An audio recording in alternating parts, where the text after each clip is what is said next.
This is Andrea Epting, and you are listening to the Direct Impact Podcast. We have an amazing guest speaker today. On the Direct Impact Podcast, we explore all the many ways that we might enhance our mental health and leave a positive and life-giving impact in our wake. Today, we have an amazing speaker, Nicole Christina. Nicole is a psychotherapist of more than 30 years, specializing in eating disorders in midlife women. She's also the host of Zestful Aging, a multi-award winning, this is just so amazing, a multi-award winning podcast that considers the many issues that accompany aging. She strives to bring optimism to aging and interviews guests from all over the world who are thriving in later life. Amen to that. Thank you so Amen. much, Nicole, for being with us It's today. my pleasure, Andrea. I'm really excited for our conversation. And, a little bit of, just personal self-disclosure as somebody who was thrusted against her will into menopause at age 29. Ooh. I am just loving this conversation today because I'm Mm. not sure that it just depends on chronological aging. When we're talking about the aging process, we're talking about hormonal shifts and changes Mm. today. We're talking about, just being women and Mm. men in our bodies as Yes. we age over time. And Yep. it comes with a lot.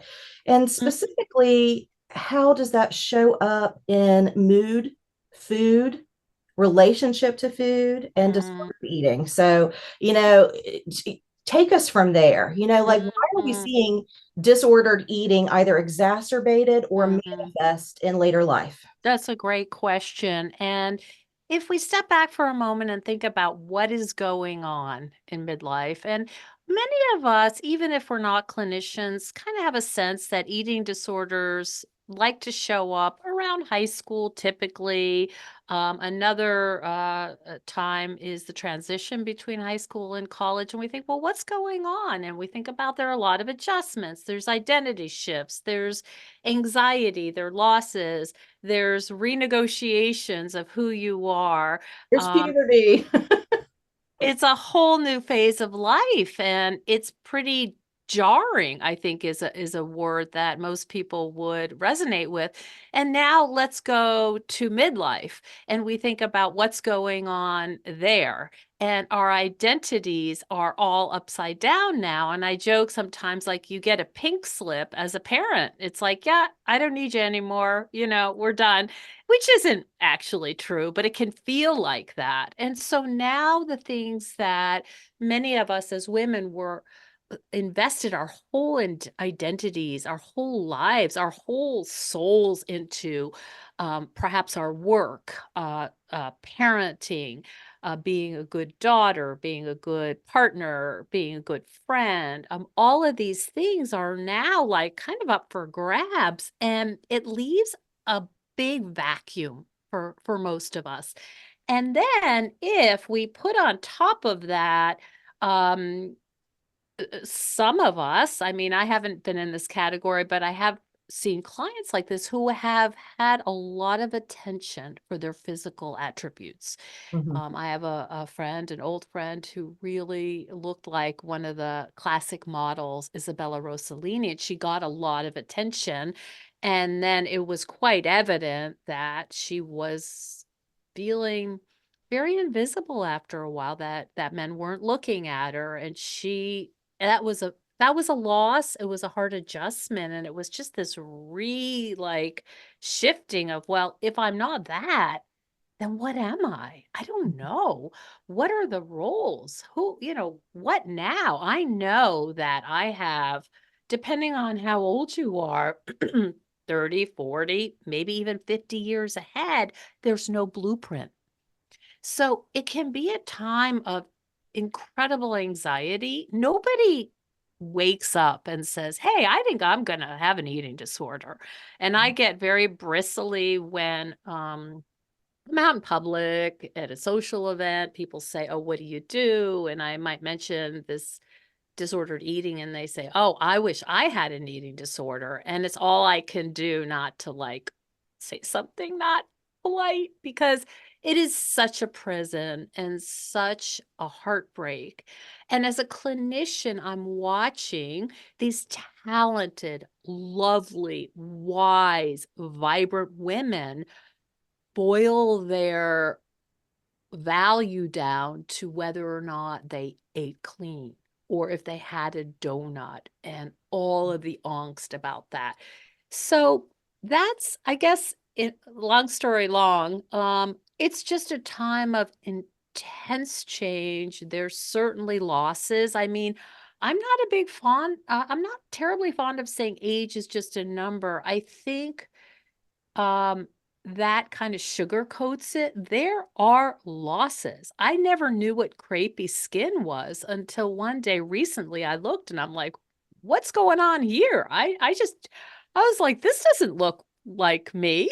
That's And it. they're, That's you not know, me. That's not me. right. That's No, somebody an out of else. body experience almost. That's Yeah. exactly it. It's like, oh, this is what they've been selling all the creams about.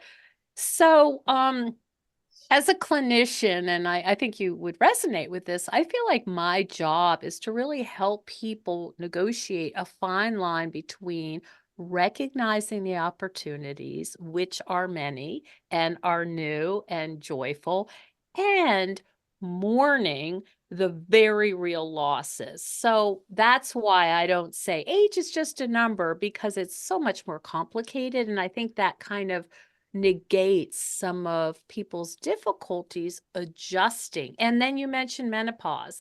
And then all of a sudden it's like, what has, I think I've been possessed because Right. I don't know what's going on with my mood. I'm, checking out in the grocery store and I'm standing in my own sweat.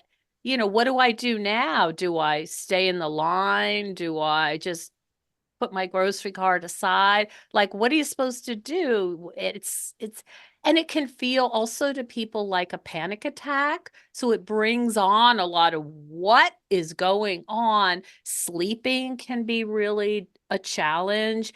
There's just a lot of stuff. And then there's, of course, what's sometimes referred to as the menopause middle. And women are like, I've never had this before. Where does this come from? I'm going to just diet my little heart out. And then it's just a very short path from, I don't know what my life is supposed to look like. I have a menopause middle. My body feels out of control.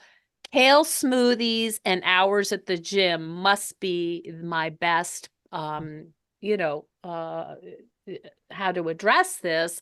And as we all know, if you start losing weight temporarily, people reinforce that. So who doesn't want to hear, you look great? What have you been doing? Oh my gosh, you look, and so we're like, all of a sudden, wait, wow, this is awesome. Maybe I'll do 4 hours at the gym and no fat. And you can see how we quickly get into the fast lane of the eating concern, we'll say, or body concern, starting to have control and being, the boss of us. Right. And then we're finding our way into someone's office, like myself, who's saying, listen, I'm finding that all I think about are fat grams, or Mhm. I can't do a social event because there's cake there, or I can't go to the beach with my friends because I refuse to get a bathing suit. I mean, so then we know what comes along with that. Yeah, absolutely. And so, Nicole, thank you so much for helping our audience much better grasp and understand the similarities in onset. It's like whether it's during puberty or middle school, in the similarities between that onset and the onset in middle age, like what is going on with Mm-hmm. regards to grief, loss, transition, trying to navigate new norms and all of that. And so there are some real striking similarities between those different transitions and why you might see either the birth or rebirth or exacerbation of these unhealthy relationships to food.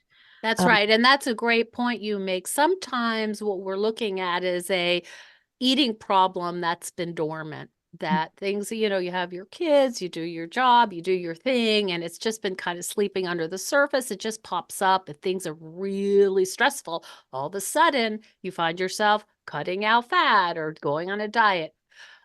So we have the reoccurring, and then we have the brand new. So there are that's a good distinction, I think, for people to understand. Some of these are revisiting, and some of them are, brand new. And what I really like to help people understand is that this is a hell of a way to live. Mhm. And Consuming. It's all it's consuming. exactly, and The it is system like, is completely governed by yeah, eventually the behavior to soothe. And that's right. unfortunately, the behavior to soothe is causing so much damage. It's exactly it. And we don't choose these things because we think, we look out and say, oh, this is going to work well for me in a year. Where, there's a desperation of, I feels like I'm in such a vacuum, and I feel so upside down, and I feel so really anxious.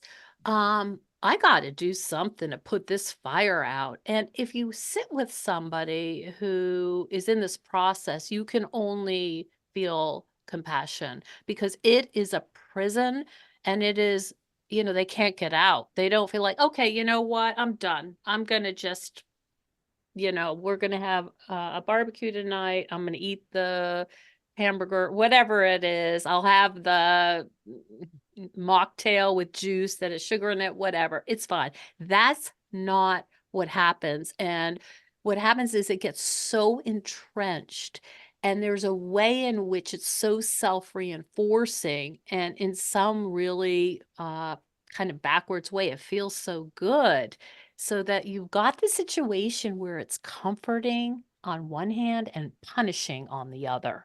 And that dynamic can be really tricky to Yeah, because you're work trying through. to disconnect from a behavior that calms your nervous system. So yeah, it is very, very tricky, and also very treatable.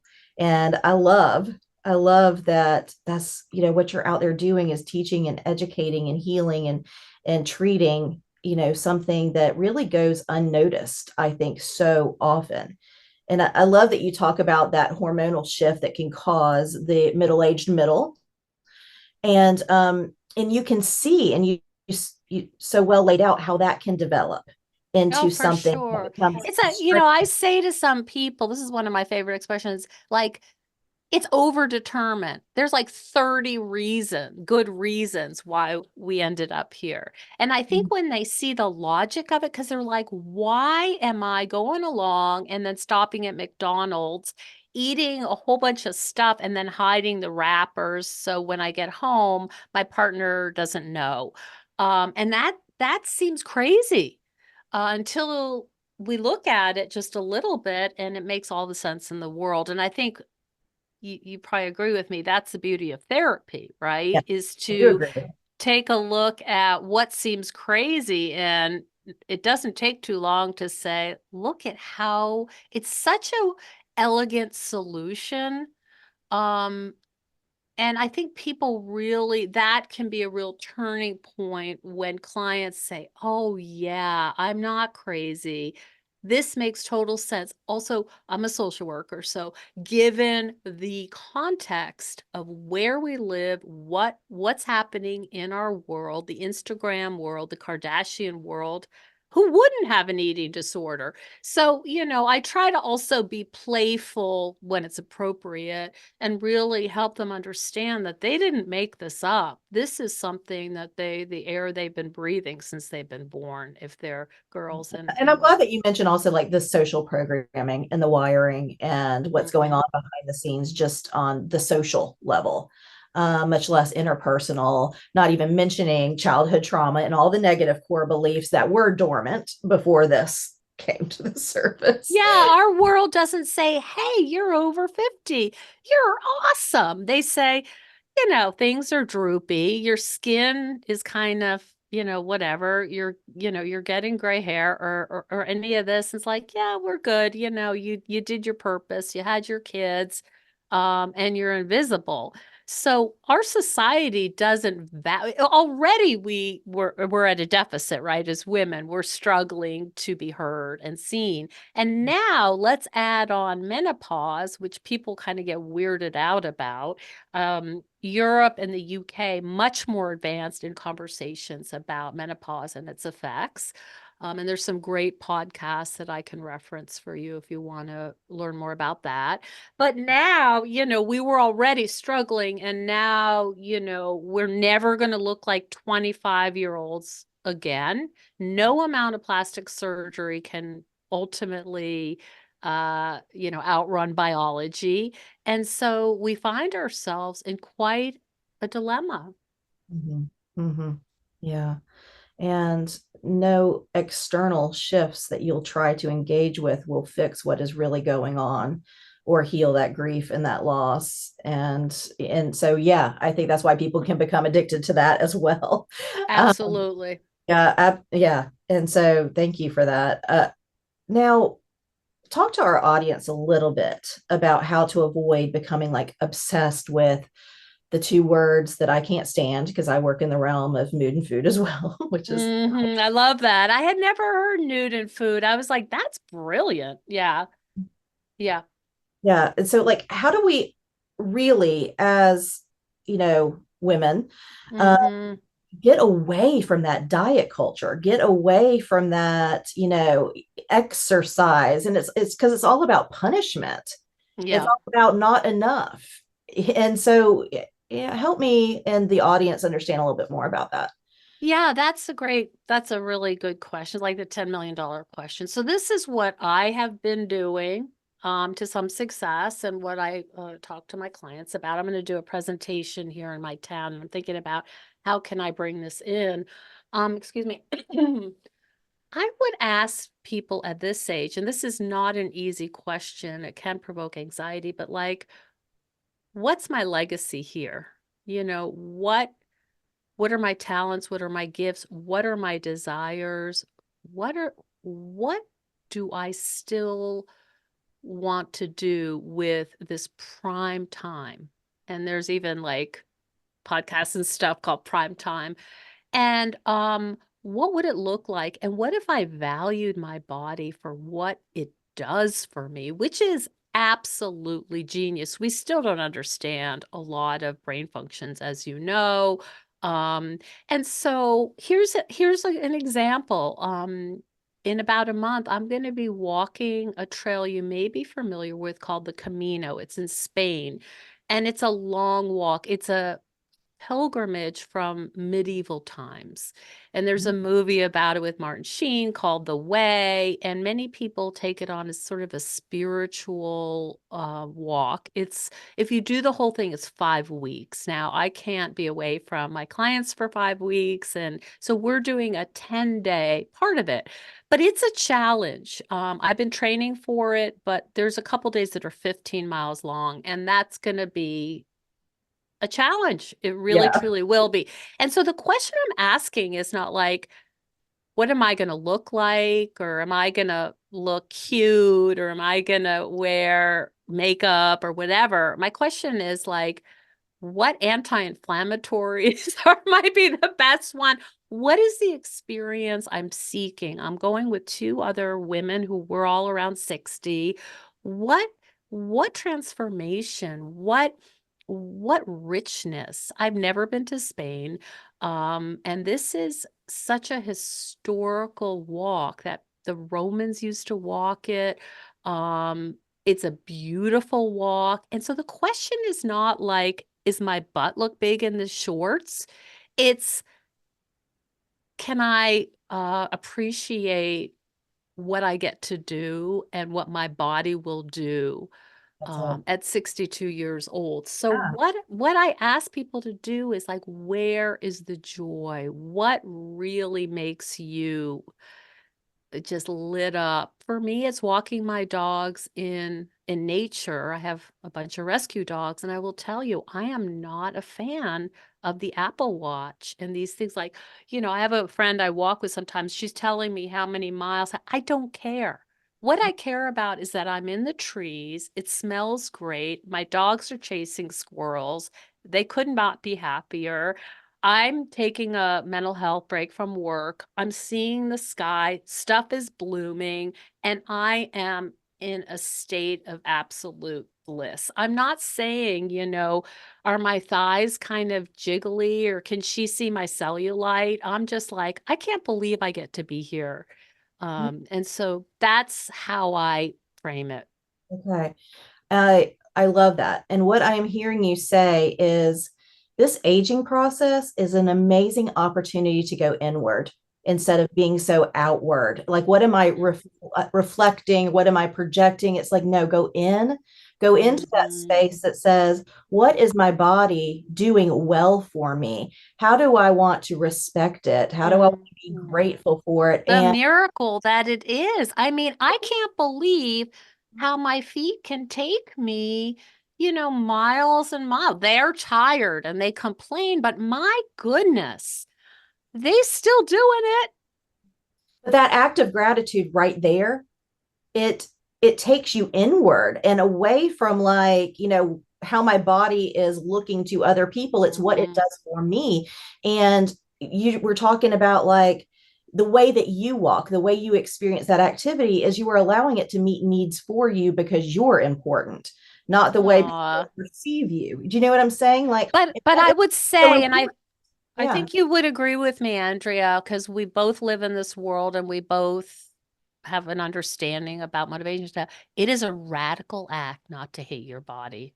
And Mm, I think I might start, I'm going to do this big presentation. I think I'm going to just say, who here thinks their body is amazing? And, nobody. Because if you're hanging out at a cafe, all you hear is, oh, I shouldn't. Oh, I was good. Oh, blah, blah, this has so much fat. It's bad for me. This is what we're doing with our beautiful, wise brains. This is how we're wasting our precious time, is counting how many calories with our Apple Watch. I mean, to me, that is an absolute tragic situation. I agree. I agree.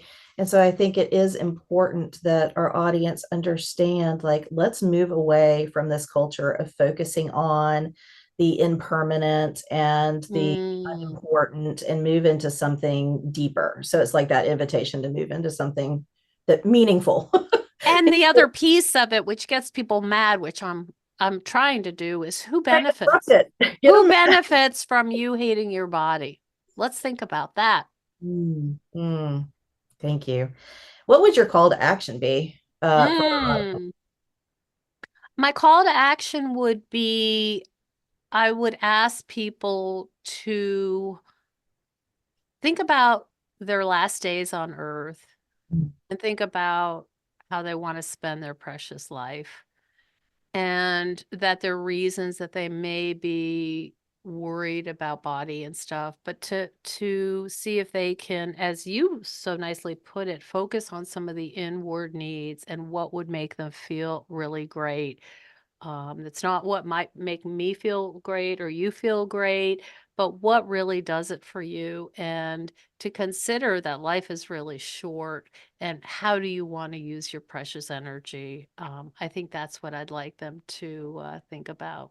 I love that. I love that invitation. And I really do believe that this can be such an empowering and liberating time of life. Absolutely. That's what it It's can offer. so, it's like, I don't care. I don't care anymore. If I have grimy sweatpants on, I'll still go in the grocery store.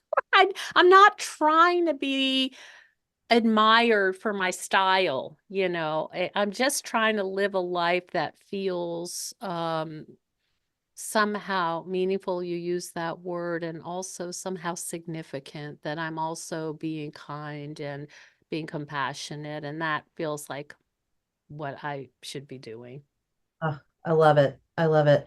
And so you've talked a little bit about the things that you're working on. And I know that our listeners will be linked to all the amazing things that you are doing in the show notes and where they can find you. But I just want to say out loud for people to hear that zestfulaging.com is the Mhm. website. Is that It correct? is. Yeah, I also wrote a book based on my clinical experience.